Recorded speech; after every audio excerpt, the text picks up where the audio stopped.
Good morning, everybody. We're throwing you a curveball this morning. We're coming on today at 8 instead of 10. Don't adjust your sets. It's really happening. This is us. Yeah. The weekend wrap up here on Shelbyville Now. I'm David Thomas. Mr. Josh Blevins sitting across from me. Josh, it looks like you've got quite a bit of stuff to run through today and some different topics that we normally don't talk about. Yeah, we're actually going to delve into something that's a little national almost. Right. So, but it affects us very much locally. Very much. So, which very is much. What we'll be talking about. I want to talk about the weather, Josh. We were just talking before coming on.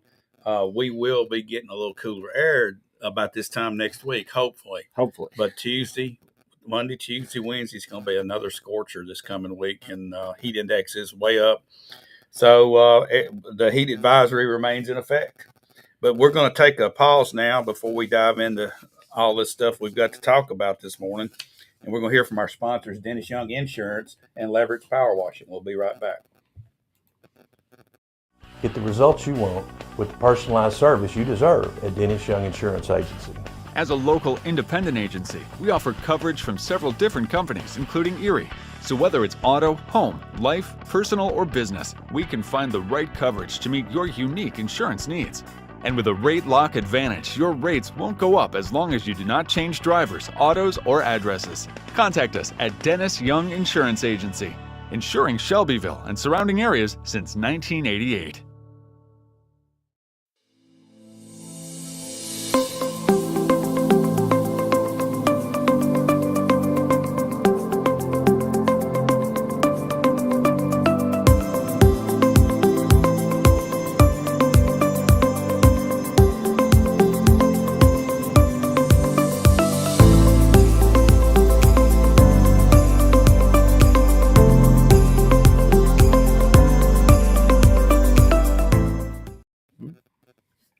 Welcome back into the weekend wrap-up. Josh, what all we got to talk about this week? We had a lot going on this week. Several meetings I went to. We'll start right off the top with Tuesday evening was the monthly County Financial Management Committee meeting, and there were several numbers discussed there. We'll start with one of our favorites from going way back to bundle time last year. We got a final contract number for the new Juvenile Detention Center and Surplus building. They are going to build those two buildings at the same time under the same contract with the same builder up there next to the current court and jail and everything.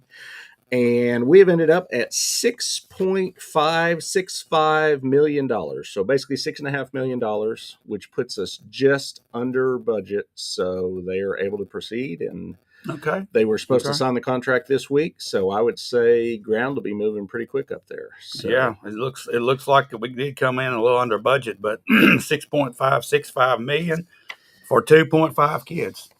That was our average number of kids, Bedford County kids per night last year. So so they'll have a fine facility with 3 meals a day. So I think they get a snack in there too. I think they get 3 meals and a snack at juveniles. So another number we got was the another part of our bundle project, the soil conservation building, which initially was a fairly inexpensive. It's still inexpensive. I think it was maybe $25,000 or something when it came in on the bundle. They ran into a problem with some kind of a grinder pump, so they had to do a change order for that. This month, they had to do a second change order. They realized somebody needed a bathroom there. I guess they needed to have some kind of a bathroom facility, which seems like a good idea. So this is a second change order on that one, another $8,800. Not a big dollar amount, but another reason why last year we harped for weeks and weeks on why you don't pre-fund these projects without doing your due diligence, because now we found things we missed. So due diligence is an important thing. It is an important thing, which gets us to another item in the same list of items. It was a big bundle. Right. The gun range. Josh, these things that we talk about this morning, these are not rumors or innuendos. These are facts that came from this meeting, and you've got it down to the penny here. These are. Let's go off on a tangent. I almost went there before we started. Let's start. David heard a brief commercial on the radio this week that mentioned that possibly other outlets in town, which there's not a lot of other outlets. We'll say us. It may or may not be us.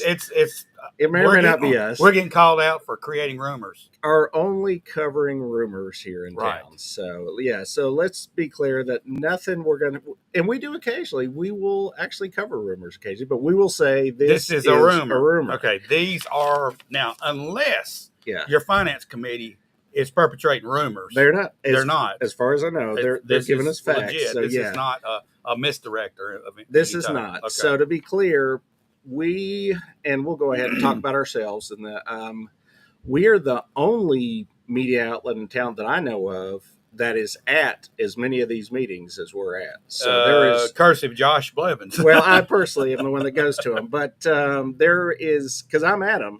There's nobody else for the media at the honestly, number of meetings Josh, that I get to. I don't see how you take it, because I really try my best to watch as much as I possibly can. Yeah. And sometimes I find myself just sitting there. Are you kidding me? Yeah. This is really happening. Right. And there's a lot you miss just watching the YouTube stream, because there's conversation that happens in the room that doesn't get on off mic. That's off mic. There's conversation before and after the meeting and stuff. So that's why I go. So there's a lot. So you're getting as much data together as it's the most data that's ever been compiled in the history of Bedford County to disseminate back to the public. I don't know about that. I know, I'm telling you, I've lived here. Well, let me just real quick, and I'll go back to why I started doing this.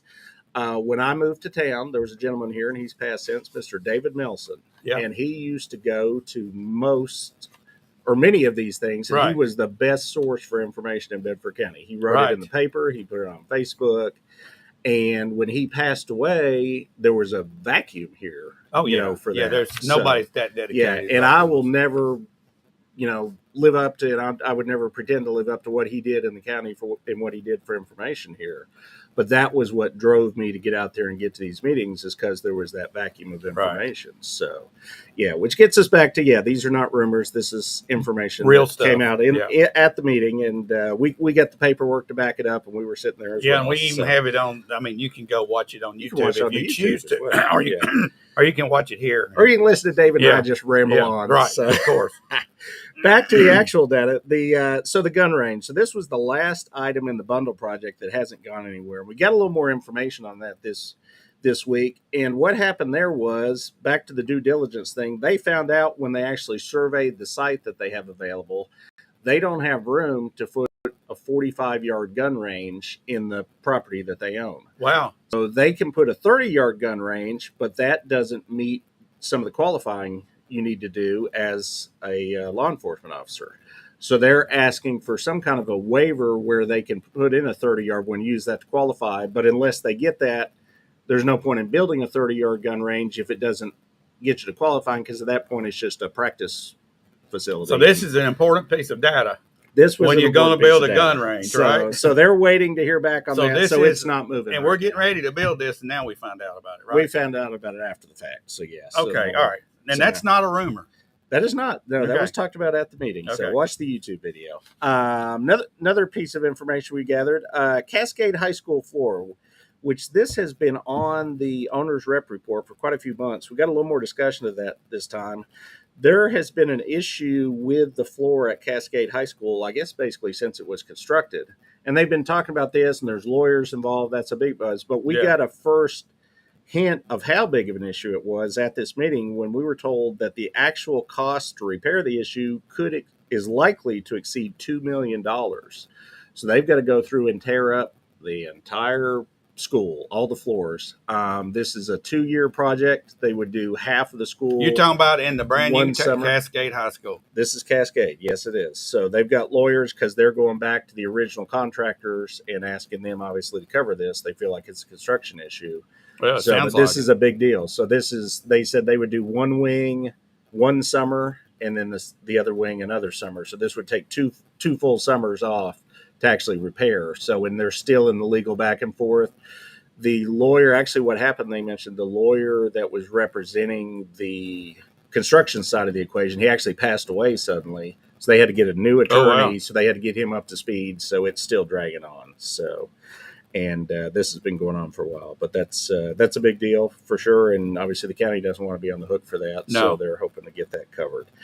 We got financials. These are end-of-year financial reports from Bedford County. They ended up spending 80% of their general budget for the last budget year, which was a little under $37 million. The school system spent about 90% of their budget. They spent $93 million. And one of our favorite accounts, the old debt service account, had a $9 million surplus last year. This is the one that the lawsuit continues to go back and forth. Did anybody there?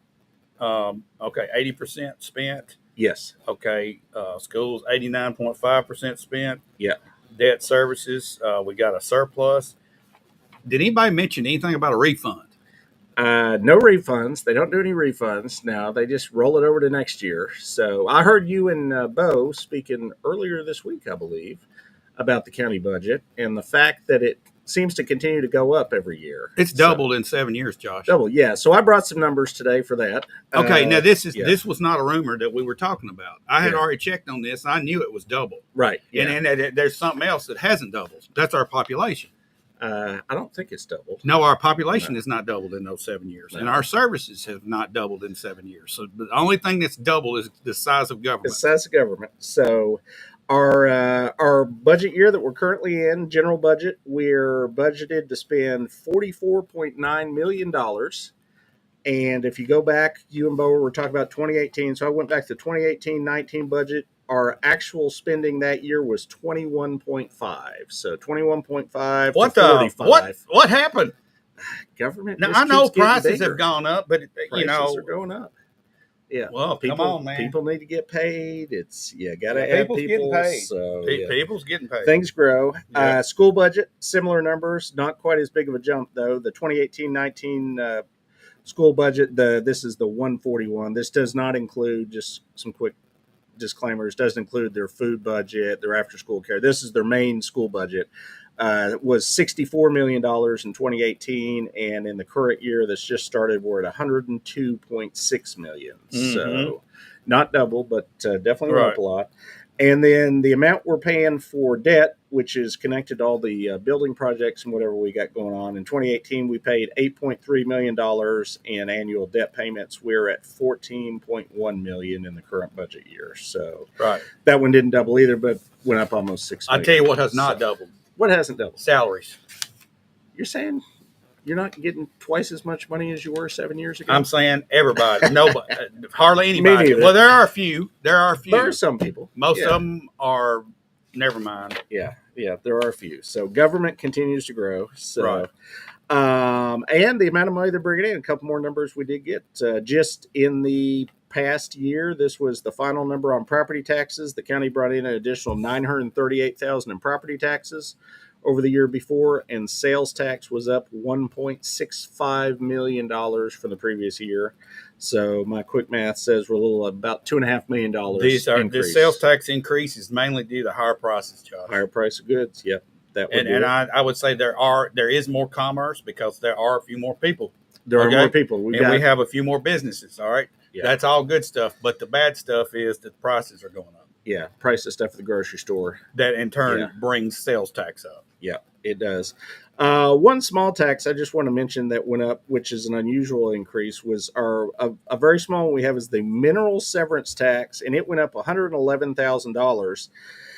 And mentioned at the meeting, and pretty much the whole reason this went up is the old Walmart DC project. So this is a tax that's paid when they're moving all those rocks, and this was the only plus that we've seen so far of all those rocks where they tore up the roads and stuff. Was we got another $111,000 in mineral severance. Will they fix the roads? They have already fixed the road from 231 back to the construction. Well, the $111,000 fixed the road. That would not have, but Walmart paid for it out of their pocket. I believe their number was $400,000 or $500,000 they spent to fix it. All right, very good. Yeah, they did fix it. Another interesting number: the county spent $862,000. We'll call it $863,000 in legal fees for the year. That may or may not be connected to some. May or not. I'm gonna say it's not a rumor that this is for the lawsuit. majority. This also includes the county attorney's fees, but they're minimal compared to that. All right, so yeah. Here's my question, Josh. On the flip side, has the city spent this much? It's close, isn't it? It was close. Yeah, we were in the very high six figures. So I'm gonna say that we've spent $1.5 million fighting each other. Probably closer to 2 because this was only 1 year, and I think it started. Well, I'm just saying for this year. For this year, probably $1.5 million for attorney fees. Yeah, because we can't sit in a room and figure something out. That's just mind-boggling to me. It continues to boggle the mind. How long? The question is, how long do the people of Bedford County and the city of Shelbyville tolerate this type of behavior? I will tell them in 2026 they have the opportunity to vote for many seats that could change the outcome of that. So that's right. But at some point, somebody has to get mad and go to the voting booth. They got to go to the voting booth and pick somebody right. that's not going to go to court and fight with their neighbors. Exactly. Yeah. So that's a little aside there. Same day, Tuesday evening. I had 3 meetings on my agenda. 2 of them canceled. So I went to the finance meeting and I said, man, I've only been to 1 meeting. I was kind of bored. So I said, let's go to the Power and Water Board meeting. So I went over to the Power and Water Board, didn't know what was going to happen. And a couple interesting things came up. So I thought we'd talk about them. At the Power meeting, they actually have 3 different meetings. They have the Power Board, they adjourn it, then they have the Water Board, then they adjourn it, then they have the Sewer Board, then they adjourn it, even though it's the same people. Right. Why they're adjourning in between. And I get 3 different, they actually mail me, because I sit on the 3 council, different agendas? I get 3 different sets of minutes in my mailbox, like the week after the meeting. So, very good. Yeah. So, but they, on the Power Board side of things, they just, and we had talked about this a few months ago. I vaguely remember they are doing a test of the self-healing power circuits. This is the deal where if somebody were to run into a power pole down on Madison Street, the system would realize what happened because there would be a break in the system, and it would reroute power around that so that instead of an entire circuit, like an entire multi-block area of town loses power, it's isolated right to that location. So they had talked at the meeting just this week. They hooked up the test project, which is either 3 or 4 of these circuits they agreed to buy. So they were talking the area around, I think, where the police and fire station is. It may even extend to the square. Somewhere in that area is covered by this now. And they're going to leave that as a test for a while and just see, hey, how it goes. Now, because it's a test, I would say there's probably not a set time limit on it. They're not going to actually go down and drive a truck into a pole on Madison Street to test it. They're just going to wait. Why not? I think for something to happen rather than actually cause something to happen. So they're putting them in the higher, like the higher probability places of an accident would happen. Right, and where it's more important to get power restored quicker. So, and then we'll just wait and see when an incident actually occurs, if it all works like it's supposed to. So the big story at the Power Board, though, was our power system general manager, Mr. Reese, had been on a conference call with TVA. There's a rumor, and there's been a number of articles that TVA could be headed for privatization. Okay, rumor. You said this that word, is a rumor. Okay. This is not a definite thing that's going to happen. This is a possible thing, but there have been multiple articles. Trump wants it done. Trump has, the president has mentioned a number of times in the past that he would like it to happen. He's made some moves that indicate that he may be headed in that direction. So a little background on TVA. It's a federal entity, but it is not funded with taxpayer dollars, even though it is a wholly owned, government-owned entity. I think it may even be a corporation owned by the federal government. No taxpayer dollars go to fund it. It was actually founded in 1933. They've not accepted any federal money since 1959. So they've been self-sufficient from 1959. So what we're paying them is enough to handle the load of the expenditure. Correct. They take money in for the power that they generate, and they accept enough money to keep up with the upkeep and, generating more power. And then the ratepayers, the customers, have actually repaid all of the federal investment that was made in TVA initially, the assets plus the interest. So TVA is operated by a board of 9 members, and because of action taken by President Trump, they are down to 3 board members currently. So with 3 out of 9 in the world of quorums, you got to have 5. So they cannot take any action currently. They can't. make any big expenditures. They can't hire, fire. They can't do anything. And Trump basically had asked them to fire the CEO, and they can't even take that action. Correct. Yeah, the board was asked to fire the current CEO, Don Moule. I'm not sure if I'm pronouncing his name wrong. He's only been there for a little over 3 months. They actually hired him because he had kind of a his past was something they thought that Trump would actually like him. He's big on nuclear and a bunch of things, so they thought he would be a good fit. The president apparently doesn't like him. So they're in a stalemate. He's asking them to fire. They can't fire him if they want to. They don't even have a quorum. Exactly. So the way these board members are put in, these are presidential nomination, but Senate confirmation positions. So the president has sent 5 nominations currently to the Senate. None of those have been acted on yet. However, they're about to take a recess in August. If he chose to, the president can do what's called recess appointments, and he could go ahead and force these people onto the board, which would give him board control, which would give him the option of telling these 5 people, go ahead and fire the CEO. Yeah. So that's what kind of everybody's sitting around waiting on to see what will happen. He supposedly already has a guy in the wings, a Dan Bruillet, who is a former energy secretary, that he'd like to take that CEO spot. He is worked in the investor-owned utility industry previously, and that's where the thinking is. If he wants this guy in here, he's thinking of going private, because that's how many of the other utilities across the country are operated privately. So reasons not to go private is currently TVA residential customers pay less than 80% of the top 100 private utilities customers do. And on the industrial side, they pay less for electricity than 95% of the private utility companies' customers. So and who does that affect? That affects me and you, Josh. That affects the people that are paying their power bill. This is the bottom line for us to talk about, okay? Yeah. This is why we bring this up. There's a potential for us to have higher rates. Right. And a number has been thrown out. I talked to a gentleman that's real close to the situation. He told me at least 25% increase. You're saying that I had heard 30 was the number that I was given. Yeah. So that is the discussion. Obviously, we mention often that we're unapologetically conservative here. So, and I know the conservative position usually is private industry does a better job than government at running. Yeah. As a general concept, most things. And we're going to agree with Trump that most of the time when the government touches something, it turns to, you know what? Right. We agree with that. But there is an exception to the case possibly here. Well, we've at least got from 1959 to 2025, we've got that much history of the TVA operating in a way that it's provided the proof is in the pudding. Lower power rates than the private companies doing the same work. So what happens when a private company or private companies take this over? We're going to see a company that's expected to make money versus just break even. They'll have shareholders. They're not there for public service. No. They're there to make money. Right. TVA currently is there at the to take care of its ratepayers. Right.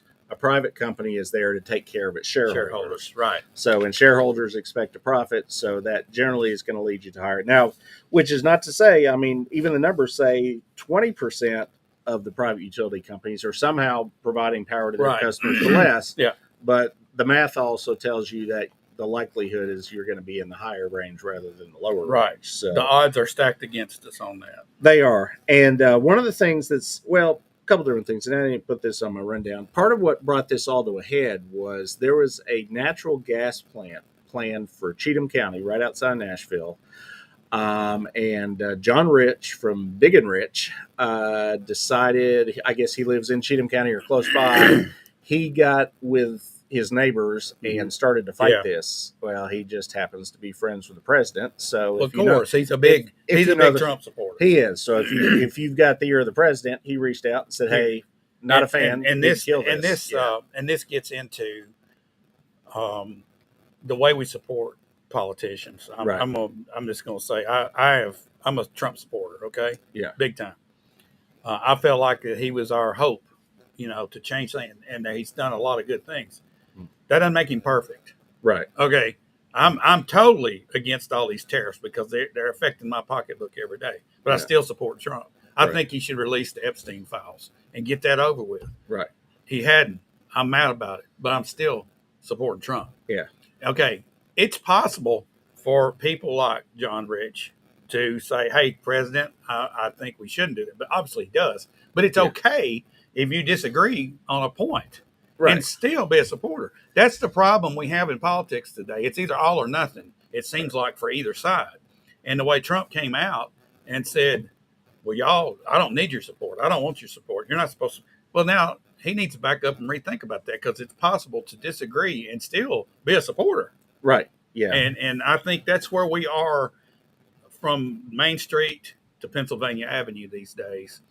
You can't have a disagreement without everybody just blowing things up. And that's here at the city, county, state level. It's the same. Yeah. And that's got to go away, because, Josh, you and I can sit and talk about this topic and we can come to different conclusions. Yeah. And both be right and both be wrong at the same time. Right. But when we get up, we're still going to go and have some coffee. Exactly. We're still going to get along. Yeah. There's no point in holding grudges over all this. And you see our political landscape in a bad way right now. Oh, it's polarized. Yeah. As much as it's ever been, when I've been watching it. So one of the things that Trump took a couple more notes here. One of the things he's really pushing for is more nuclear power. In particular, small modular reactors are the current flavor of the day in the world of nuclear. What about the safety, Josh? So, they seem to be safe when maintained properly. They seem to be safe. Where I moved from recently in Ontario, in Darlington in particular, they're actually in the process of building 4 of these small modular reactors. It takes 4 of them to power 1.2 million homes, which seems like a lot, but you think how many people are in the country and whatever. That's a decent number of people. But the cost for 4 of these small reactors, over $20 billion is what they're estimating. They don't even know. They're still in the design and build phase. Let's think about this. We look at the few states that TVA supplies electricity to. Yeah. And I'm going to say that the household amount is not much more than what you just mentioned here on this Darlington area. Yeah. It said we'll power 1.2 million homes. I'm going to say maybe TVA powers 2 million homes. I don't know. Homes. 10 million is the number, but I don't know if that is people or if that is that might be customers. That may be accounts. So, okay, well, then in that case, that's wrong. But still, the fact is it's only 4 reactors doing that much. Yeah. It seems to be a more efficient way. Right. Yeah. It's the upfront cost is the problem. Another issue that TVA has in their current structure, and I didn't put the number down here, but they are limited in borrowing to some kind of agreement that was made in the 70s. So there's a dollar amount that was set in the 70s that caps their borrowing. And obviously we've moved a lot of years past that, and it's never been adjusted. So these 70s deals have got us in trouble, haven't they, Josh? It's oddly enough, and literally, I think it was 1979 was the last time it was adjusted. So when you're looking at doing a $20 billion project, they may not have the borrowing power to do something like that. So, and even with that, those are under construction. They're talking 2030 before even the first of those 4 come along. So it's also a long process. So it's not something that would happen overnight, even if we started. So, so basically, this is one of those things. Yes, it's kind of a rumor, kind of not. It's all over the news, and we're just going to keep an eye on it and see where it goes. I can tell you that TVA has been having conference calls with all their utilities, including Shelbyville Power. They're part of the utility companies that they're talking with. They're trying to get all on the same page. There's an organization, the TVPPA, Tennessee Valley, I can't remember what the acronym stands for, but it's basically the group of all of them, and they're trying to put their heads together on what kind of a message they want to put out, send to the president as far as what direction they want to head. Right. And we'll just stay on top of that. We'll keep people informed as best we can on that. Last thing that came out of that power board meeting, there was some interesting discussion. I don't want to mention a name in particular, but there was a development that was, we'll say, curious about why they got charged a significant amount of what are called TAP and system development fees. So I thought we'd talk about that for a minute.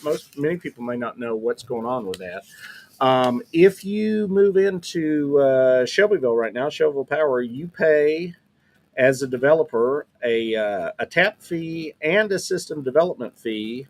The reason they have started charging these are obviously it costs them as they bring new customers online, not just to make the connection, but as an ongoing stress on the system. For people that don't know what a TAP is. Yeah. everybody's heard the phrase, well, we're going to tap into this. Right. This is exactly what's taking place. Pipe coming by their house They're or their lot. tapping they're into the tapping water. into it, Yeah. and they're pulling from it, drawing from it. So they're getting this fee for a 1-inch tap, which is the diameter it's talking about. Correct. Yeah. And the power system decided, why are we not charging these fees? Because obviously it's costing money. So if we don't, then we've got to raise our rates overall so that everybody is paying for this new development. This is basically a way to offset the impact of new development, at least in the utility area. We've talked before, the city is not allowed to charge an impact fee to a developer that brings the subdivision. But the utility company can charge an impact fee to help with at least the cost of the utilities. So here in the city, if you build a residential development, you pay $1,000 a unit for the water system development charge, and you pay $2,000 a unit for the sewer system development charge. On top of that, there's this tap fee. If you have a 1-inch tap, it's $2,000. If you have a 2-inch tap, it's $4,000.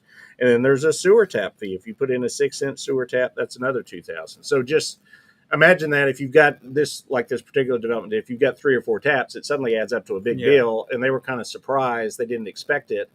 But it was pointed out in that meeting, and I looked it up. If you go into some other cities around us, say Columbia, for instance, if you put in a 1 or 2-inch tap there, they have a $10,000 or a $32,000 impact fee there. Okay, so they can charge an impact fee there, but we can't here. No, we can only on the utilities, and we are. That's what we're calling it a system development charge, but it is. We're not calling it impact fee. Yeah, we're not using the actual terminology, word, but it's just terminology. So just to say that.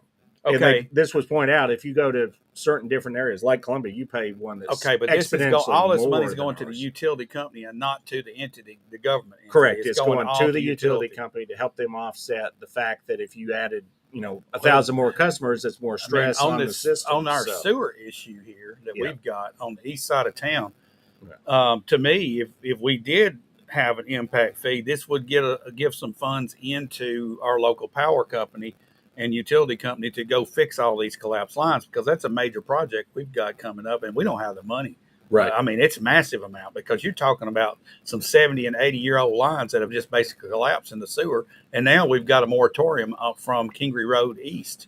From Hillcrest. Hillcrest. From Hillcrest. Why did I say Kingery Road? I don't know. But yeah, we do. So there, and that is part of what these impact fees are going towards, is towards these kind of repairs and keeping the system up. So. And with that was about all of interest at that meeting. I wanted to cover a couple other smaller meetings. Thursday morning, we had this was not a public meeting. We've got a smaller committee that is meeting and looking at our senior citizen center. They are currently not getting a lot of traction over where they're at. If you know where they're at, it's in a weird location. They are behind TCAT, way off Madison Street. You can't even get there from here. You have to go up Hillcrest. You turn by a gas station. You turn by some place where they're teaching guys how to drive semi trucks, and then you end up there. I mean, it's not a conducive location for seniors to get to. No, it's not a good place to get to. So we are. The city is looking at some possible alternative sites to move them to. There is going to be a public meeting on this. This is the reason I wanted to mention this. On August 6th at 1:00 is what it's currently planned for. It should be published in the newspaper this week, so we'll confirm that date. So we make sure that's not a rumor, but that is the date I've been given so far. So August 6th at 1:00. If you're interested in the senior center or have any concerns about that, that would be a good meeting for. Let's open this up just for a second. We've got a minute or two here. Oh, we got time. All right. So, senior citizen center. Is it self-sufficient, or does the city of Shelbyville supplement it? It is a nonprofit, and they receive funding from both the city. This is part of that maintenance of effort that you love. They are a maintenance of effort recipient from the city and from the county. The city and the county both put funding into them. Okay. The city level of funding is currently $25,000 a year. The county has 2 pieces, so I don't know the full amount. They receive some, I think, from the roads budget for some reason, then some from their main budget. They're over $20,000 a year as well. On top of that, the building is owned by the city, so we have the additional expense of, like last year, I believe at least 2 of the HVAC units went out, so we had to replace HVAC units. Okay. The roof has had to be repaired, so we have to maintain the building. Here's what so, this is just me. This is an opinion. Okay, this could be considered a rumor. Okay, Okay. This is an opinion. Okay, at some point, local governments are going to have to prioritize what are the main things that they're going to do. Yeah. Senior citizens, we can talk about how important it is to have something for our seniors to maybe occupy time, be involved in community, and so forth. But is it the government's job to make sure that takes place? I don't think so. I think it's the people's job to make sure that takes place. What would be wrong with this, Josh? You got a building that the city owns. Yeah. Why don't the city donate that to the entity? Let them sell that piece of property to maybe a business, and then they go on and build their own little thing, and then start getting sponsors and local fundraising to come in and support that. And if the city has to chip in the $25,000 or the $20,000, and the county has to do that, that's just a little bit to operate. Right. But let's let the community rally around this, because I think if you go out and say, our senior citizen center is restructuring and we need input from local businesses, I think you'll get it. And local donors. I'm just throwing that out there. It's not a bad idea. And that all probably will be part of the discussion at that meeting. I think a little bit of it, I mean, let's just be honest, it's a little bit of a political hot potato. Nobody wants to be the one that says, hey, we did something that maybe was harmful to the senior center or to seniors in general. You don't want to be the one that said, hey, we kicked the seniors out on their ear and they're homeless on the street. Let's think about it this way. Yeah. Donald Trump is trying to dismantle a lot of government. We just talked about TVA. Right. And the theory and his thought about what, when the government touches something, it turns to something. All right. Let's just assume that that's possible here. Could we, our government involvement in the senior citizen, have strapped it and kept it from thriving? How about we free it? How about we say, hey, be free. Be free.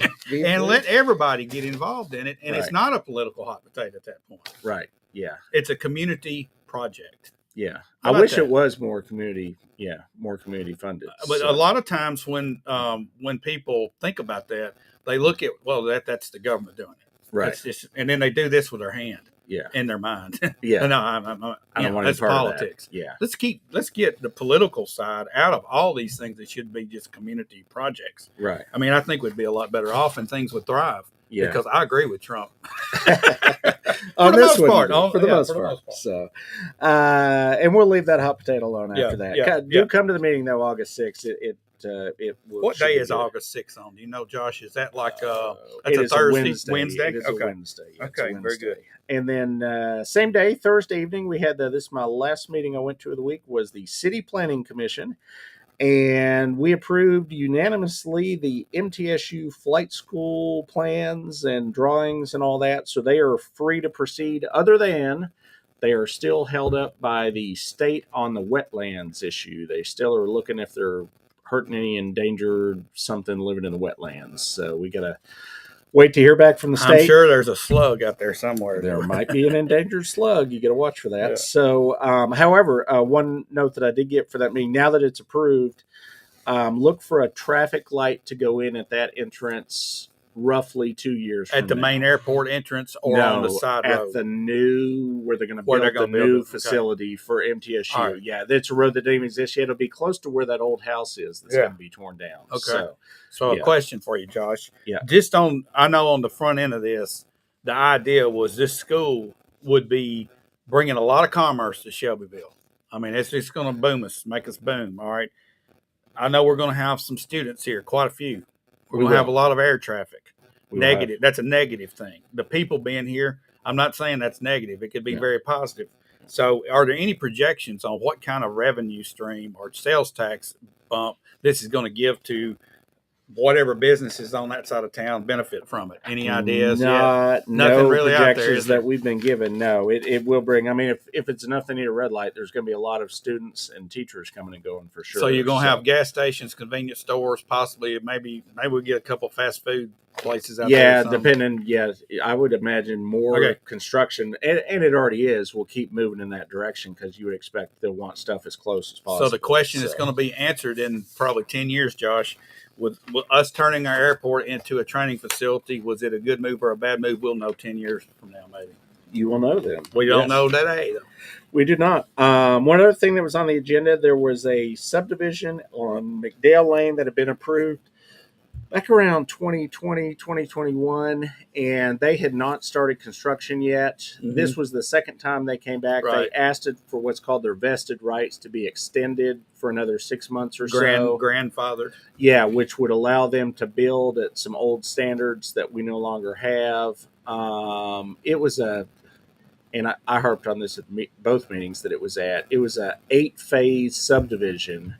Phases 5, 6, 7, and 8 were already dead. They'd already run out so long they couldn't be extended. Phase 1 had already been denied. For some reason, we'd approved Phase 2, but they came back and asked about 3 and 4. The map was all over the place. We denied the final 2 because there was not enough pieces left to salvage this as it was drawn. It just needed to go back to the drawing board and get redrawn at the new standards.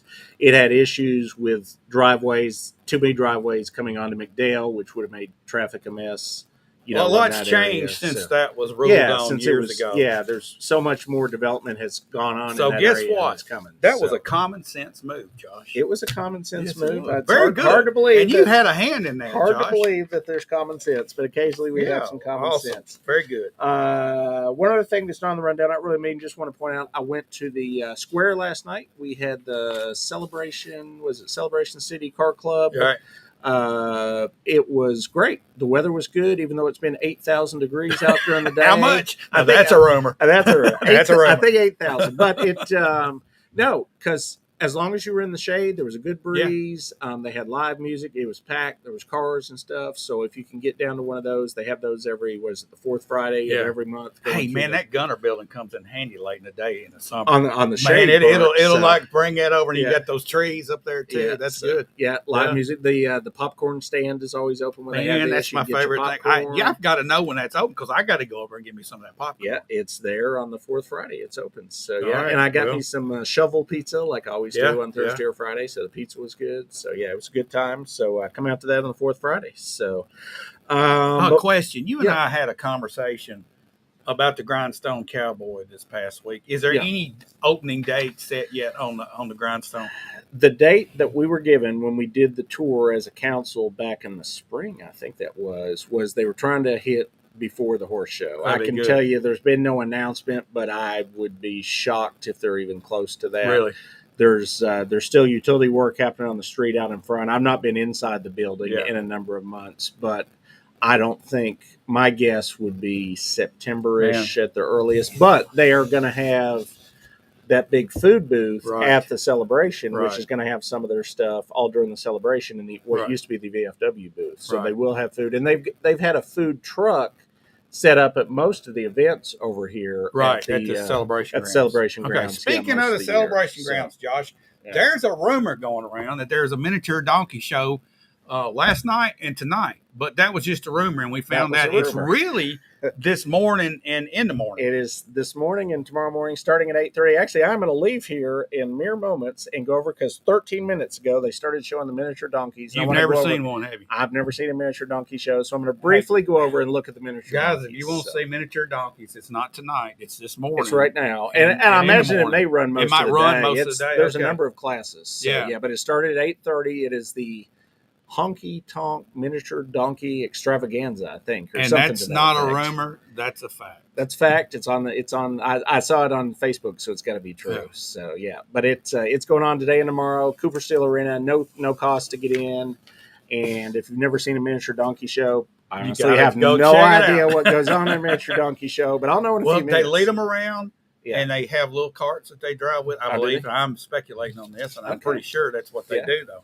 Interesting. Yeah, and the other thing going on this morning, I'll just mention it real quick before we go to our final commercial break. The reason we're doing this at 8 o'clock is at 10 o'clock, and I think the official start time is 10:30, at the library. They are having a ribbon cutting for an expansion they're doing there. They're adding outdoor patio area that's going to have some seating and Wi-Fi and things to do outside. So there's a big event going on there starting at 10. It runs till 3 in the afternoon. If you have kids, they're having a foam party, I believe, from 1 to 3. And what is a foam party? That's like some kind of machine, and it puts out a bunch of white foam, and the kids play around. They go get dirty, get nasty in it. They do. It says to have them wear a swimsuit or something. Oh, so, my goodness! So all right, I got you now. I understand the foam now. That's a not foam good. party. So I'm not going to that. I'm not going to the foam party. I'm going to the 10 o'clock thing. So yeah. And with that, let's hear from our sponsors one more time. We'll talk about the again. Thanks to our sponsors, Dennis Young Insurance and Leverage Power Washing. We'll be right back. Get the results you want with the personalized service you deserve at Dennis Young Insurance Agency. As a local independent agency, we offer coverage from several different companies, including Erie. So whether it's auto, home, life, personal, or business, we can find the right coverage to meet your unique insurance needs. And with a rate lock advantage, your rates won't go up as long as you do not change drivers, autos, or addresses. Contact us at Dennis Young Insurance Agency, insuring Shelbyville and surrounding areas since 1988.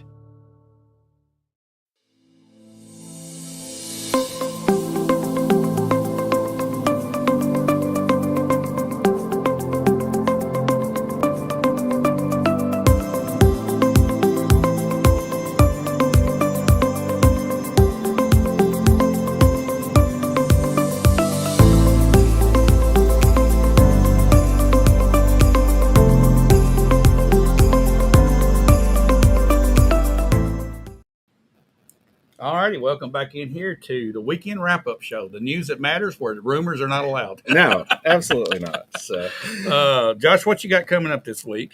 Just a housekeeping note: we are going on hiatus. So for 1 week, for just a 1 week hiatus. Don't be alarmed. Are you going to the beach? I'm not going anywhere. Actually, I just looked at my agenda for the next 2 weeks, and there's really not. It's one of those weird months where you almost had 5 weeks hit in the month. Right. So this coming week, there is not a city or a county meeting of any substance at all. So now, which is not to say we don't have a lot going on. Now, here's a disclaimer. If there's breaking news, we will be here. Well, if you want to take off, I'll get Bo or Joe Finch or Bill Anderson or somebody to sit down with me if you just like. I will be here. I will be here. Okay, so if there's breaking news, but I'm hoping that knock on wood. I think it's kind of quiet. It should be kind of quiet. So which gets us to what is actually on the agenda. And this is a 2-week agenda, which is why there's not a whole lot going on. This Monday morning is the back to school kickoff for teachers. I think I'm going to try to go. I went last year. Yeah. They have this at Shelbyville Central High School. Right. It's always a good event. They get all the teachers together. They give out different things, a lot of giveaways for the teachers and stuff. That's always a neat event. Tuesday afternoon, the library board is meeting. I'll probably go to that. I don't expect a whole lot to go on. And then other than that, we got to go to the next week. Wednesday, August 6th is that meeting I mentioned. This will be a meeting about the Senior Citizen Center. This is happening at the where we have the city council meetings at the old chamber building. The old chamber building at 1 o'clock on Wednesday, August 6th. And then Thursday, August 7th will be the city council study session. And I don't know what's on that agenda because we're way too far in, we're way too far ahead of that. That's still a week and a half away. Yeah. So we'll see what happens with that. But I believe you've got a lot going on with sports. Yeah, we're having our sports show coming up here in about 10, 12 minutes. The gang's going to be back in here to kick off for the season. Of course, we start off with high school football. Yeah. And that's what we're going to be talking about a lot, probably some college football, NFL, and just back getting started in general. And we want to invite everybody to come back here within, about 12 minutes and sit down with us and talk some sports. Yeah. And, Josh, it's been a relatively busy week, but some interesting stuff this week. Thanks again for your coverage on this. The city of Shelbyville and Bedford County is blessed to have you around, Josh Blevins. Well, thank you very much, Mr. Thomas. And I enjoy sitting across from you and jabbing you every once in a while. Every once in a while, a little Thanks, poke. Everybody, for watching, and thanks our sponsors. We did see you in there, Benji Burris, Neil Beach, Carolyn Bellefonte, and Brenda Gregory, and others that have joined us. We threw you a curveball. Those that you are going to tune in at 10 o'clock, we're sorry we threw you the curveball, but we'll see you in 2 weeks. We'll see you in 2 weeks.